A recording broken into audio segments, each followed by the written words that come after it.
Nigerian voters are poised to head to the polls on Saturday to vote in the nation's presidential elections. The country is looking to build momentum on last weekend's parliamentary elections, which were reportedly the cleanest in Nigeria's recent history. Political campaigns in Africa's most populous country of 150 million people are usually filled with rhetoric and promises. The stakes are high and the voters are full of hope. It's a new beginning. A new beginning from the past. Nigeria today, everybody's open. They have opened their eyes now. It's just before that you used money to manipulate them, but now everybody knows what's going on.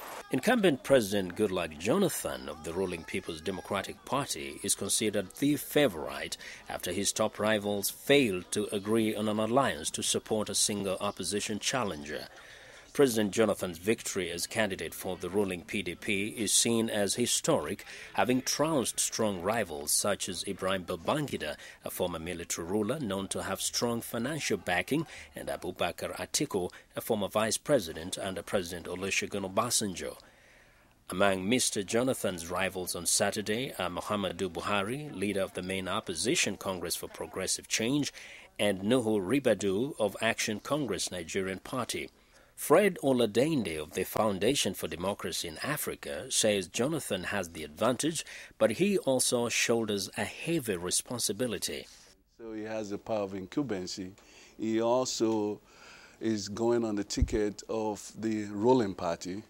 So there's a lot of responsibility on him. People would look at him from what the PDP has done, is able to do in the future. The prime concern in Nigeria's elections has been whether they will be free and fair. Nuhu Ribadu of ACNP says the time has come for free and fair election in Nigeria. Stealing of election is becoming old-fashioned. It's not going to be acceptable. It is over. So this is a real time for also conduct of good, free and fair elections.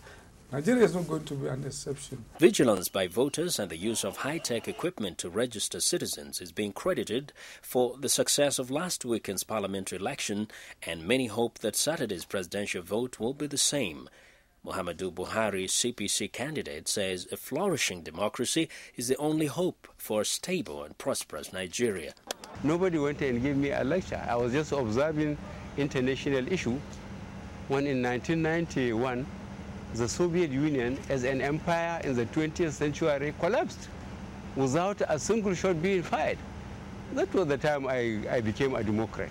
I believe multi-party democratic system is the most viable form of governance. But there is a big caveat. Elections must be free and fair. Security is being beefed up throughout the country because historically there have been bouts of violence that erupt at times like this. Oladende says there are politicians who are ready to use any means possible to get into power. Religious and ethnic differences are used by some politicians to ignite violent clashes.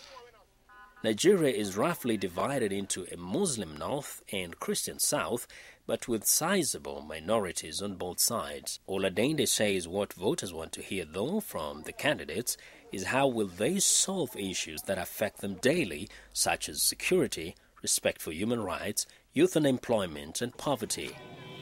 We must set high standards now for elected officials, and whichever way it comes. As one of the fastest growing economies in Africa and the most populated country on the continent, Nigeria's position is very important not only to Nigerians but also to the rest of Africa and the world. Saturday's elections are sure to be watched closely by many.